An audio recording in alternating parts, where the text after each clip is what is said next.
Hi, I'm Allissa Barkett, and today I'm going to discuss Olin Corporation. Olin organizes itself into three segments: chlor-alkali, epoxy, and Winchester. The chlor-alkali products and vinyl segment, which generates the majority of revenue, sells chlorine and caustic soda, which are used in a variety of industries, including cosmetics, textiles, crop protection, and fire protection products. The epoxy segment sells epoxy resins used in paints and coatings. The Winchester segment sells sporting ammunition and ammunition accessories under the Winchester brand.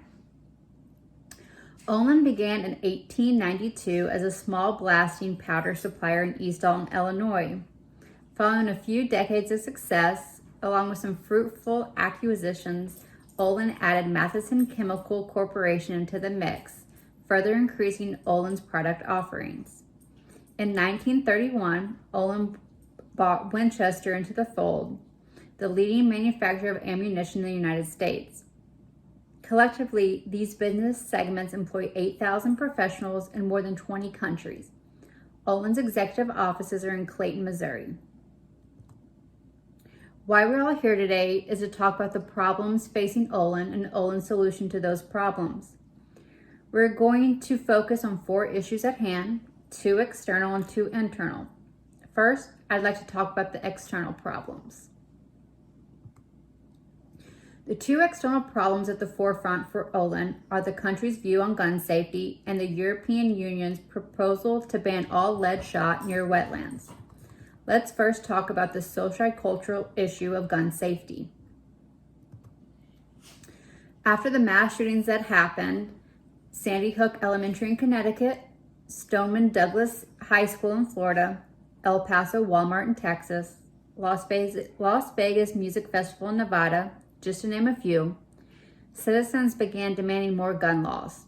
Businesses like Walmart started changing their business models when it came to guns and ammo to align with the cultural climate. How does America's views on gun safety impact Olin?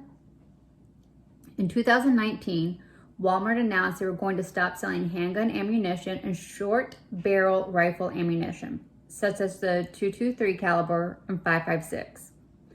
Walmart also requested that customers no longer openly carry guns in its 4,700 U.S. store or its Sam's Club stores in states that allow open carry. This announcement came 1 month after the mass shooting in a Walmart in El Paso, Texas.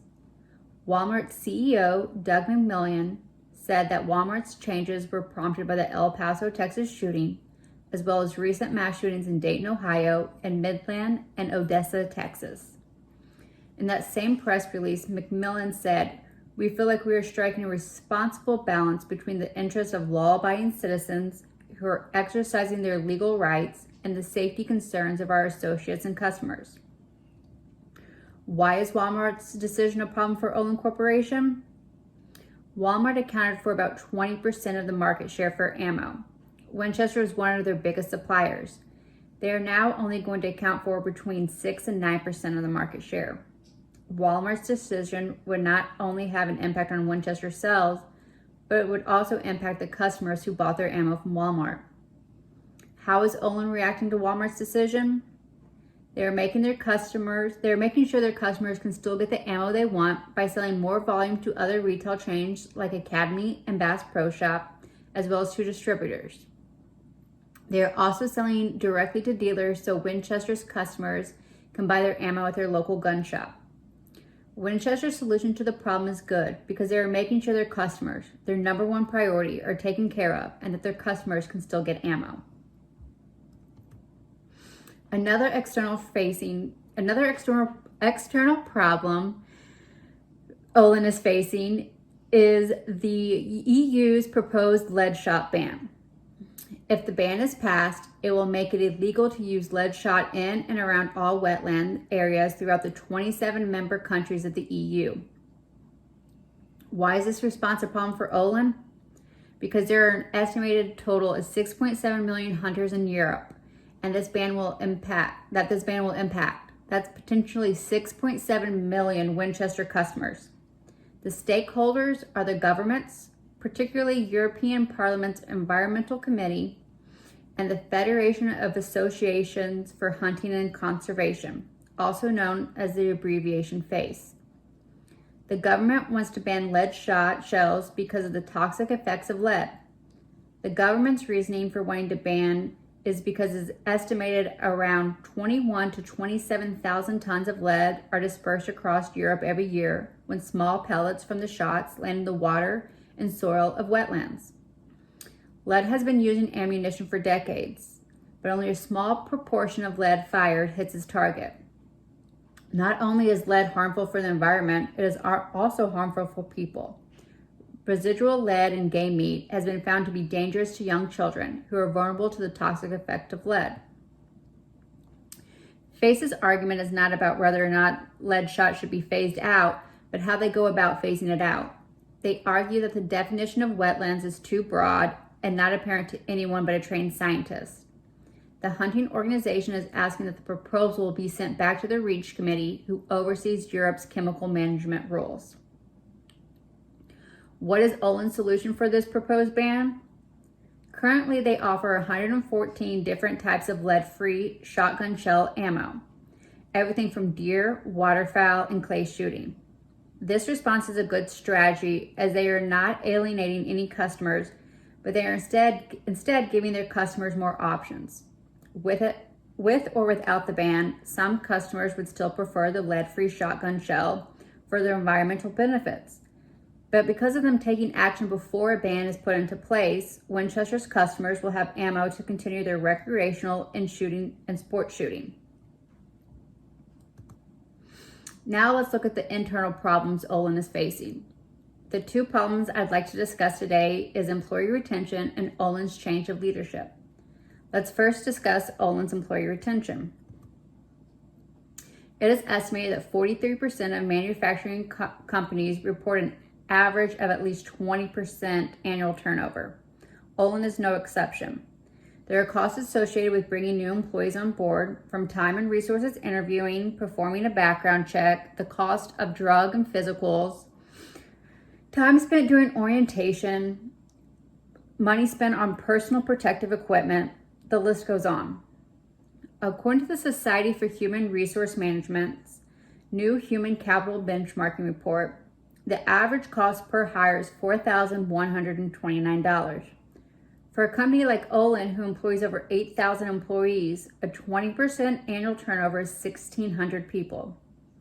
With an average cost per hire of $4,129, that is $6,606,400 spent annually on new hires. The stakeholders are Olin shareholders and Olin employees. The $6+ million annually spent on new hires impacts Olin's net revenue. And what is Olin doing to not be able to retain their employees? Why are their employees leaving? I do not believe Olin's strategy is what's best for employee retention.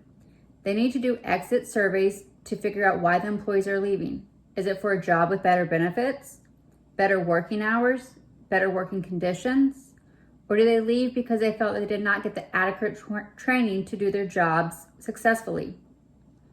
There are some problems like working hours that they cannot fix, but other problems like developing a better on-job training model they can. Which is why it's important for them as a company to listen and understand why employees are leaving and what they can do better in order to keep them. Not every plant will have the same issues when it comes to employees leaving, so local human resources needs to coordinate and implement best practices for their plant. Another issue Olin Corporation is facing is the changing of chief executive officers. It was announced in July of 2020 that current Olin CEO John E. Fisher was to retire due to the corporation's mandatory retirement policy for senior executives. He would continue on as executive chairman, but effective September 1st, 2020, Scott M. Sutton would succeed Fisher as president and chief executive officer. The stakeholders involved are Olin Corporation and its shareholders.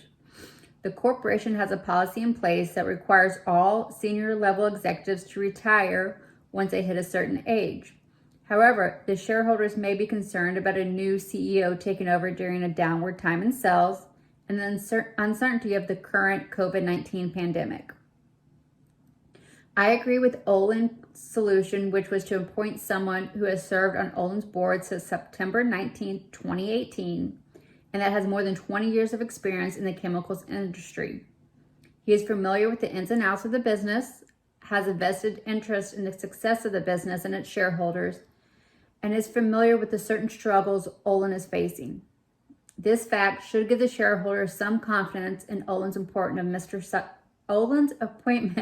of Mr. Sutton as CEO. In closing, I'd like to commend Olin on their ability to make up for the lost sales of Walmart and other distribution channels, and the fact that they are ahead of the curve when it comes to bans on toxic materials such as lead. Both of these problems could have negatively impacted Olin's sales, but they found a solution to overcome those problems.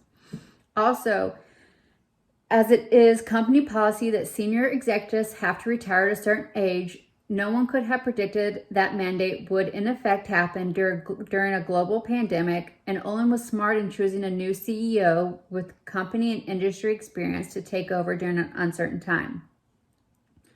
While Olin's solutions for the most part were the best practices, they still fell short in one area, which is employee retention. The good news is that there are still plenty of practices Olin can put into place to correct this problem. It's not too late to turn around employee retention through employee engagement, better on-the-job training, being competitive in not only pay, but as benefits as well for the area. Thank you.